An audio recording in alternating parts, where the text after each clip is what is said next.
కడప జిల్లా Badvel Vidyaranya Vidyamandir high school 1998-99 SSC batch పూర్వ విద్యార్థుల సమ్మేళనం డాక్టర్ బీజేఎస్ఆర్ జూనియర్ కాలేజ్ ఆవరణంలో అంగరంగ వైభవంగా జరిగింది. కార్యక్రమంలో సంస్థ కరెస్పాండెంట్ భూమిరెడ్డి జయసుబ్బారెడ్డి మరియు ఉపాధ్యాయ బృందం పూర్వ విద్యార్థులు పాల్గొని కార్యక్రమాన్ని విజయవంతం చేశారు. కార్యక్రమంలో నాటి విద్యార్థులు ఉపాధ్యాయులు తమ పట్ల చూపిన ప్రేమాభిమానాలను గుర్తు చేసుకుని తమ అభివృద్ధికి ఉపాధ్యాయులు ఆనాడు నేర్పిన క్రమశిక్షణే కారణమని తెలపడం జరిగింది. అలాగే ఉపాధ్యాయులు కూడా విద్యార్థుల అభివృద్ధిని చూసి ఎంతో గర్వంగా భావిస్తున్నామని తెలిపారు.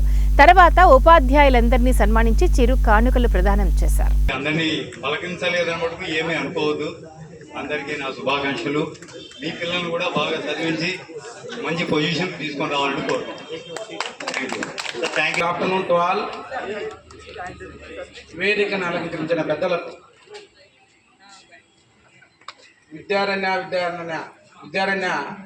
సంస్థ అధినేత అయినటువంటి డాక్టర్ బి సుబ్బారెడ్డి గారికి, అలాగే వాణి మేడం గారికి, మరి సుభాష్ చంద్రారెడ్డి గారికి, శంకరెడ్డి గారికి, మరి నా తోటి ఉపాధి నమస్కారములు. విద్యార్థులకు నా శుభాశీస్సులు. ఈరోజు ముఖ్యంగా దాదాపు 25 సంవత్సరాలైనా గుర్తుపెట్టుకొని ఒక ఆత్మీయ సమావేశాన్ని ఏర్పాటు చేయడం జరిగింది. ఇది మాకు ఎంతో గర్వంగా ఉంది.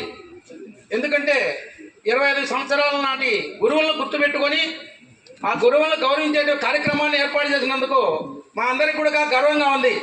ఎందుకంటే గురు బ్రహ్మ గురు విష్ణు గురుదేవో మహేశ్వర గురు సాక్షాత్ పరబ్రహ్మ తస్మే శ్రీ గురువయ నమః. తల్లి తండ్రి గురువు దైవమన్నారు. మరే అలాంటి గురువులను 25 సంవత్సరాలైనా మర్చిపోకుండా గుర్తుపెట్టుకొని వాళ్ళని గౌరవించి సన్మానించడం అనేది ఎంతో గొప్పతనం. దానికి ఎంతో మాకు ఆనందదాయకంగా ఉంది. ఈ సందర్భంగా నేను ఒక విషయం కూడా గుర్తు చేసుకుంటున్నా. మేము విద్యారణ్య స్కూల్లో ఉన్నప్పుడు హెడ్ మాస్టర్గా గుండమరాజుపల్లిలో నాగరాజను, దానులపేట నాగరాజు అనే అబ్బాయి ఉన్నాడు. 10th క్లాస్లో ఫీజు కట్టలేని పరిస్థితిలో ఉన్నాడు. అబ్బాయి బాగా చదివేటువంటి అబ్బాయే. ఆ అబ్బాయికి నేను ఫీజు కట్టింటే ఆ అబ్బాయి చదివి పాస్ అయిండు. ఈరోజు యుఎస్లో కాలిఫోర్నియాలో ఉన్నాడు. ఆ అబ్బాయి